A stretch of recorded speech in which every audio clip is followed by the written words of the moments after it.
Yo, what is going on, guys? Car Crate back on the vlog. Hey guys, I'm going to show you a run through of my dad's new car. Kind of a long name, but here it is. The color of it's Go Mango, and he calls it the Orange Goblin. It's the Rumblebee Dodge Challenger 392. Dodge Challenger SRT 392 Hemi Scat Pack Shaker. It's one of the racing packs. Ooh. And they got some blue halos, Challenger sign, SRT 392. That's the shaker. When you raise up the hood, that don't come with the hood. Got that.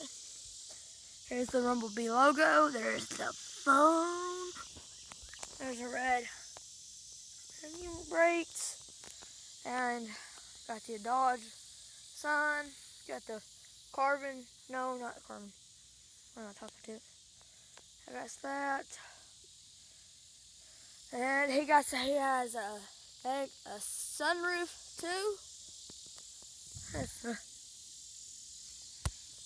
Yeah. Yeah, it's a very nice car.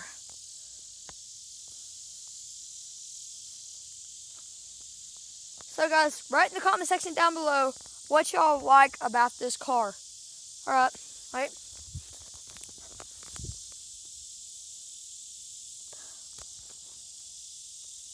Bye guys. Peace.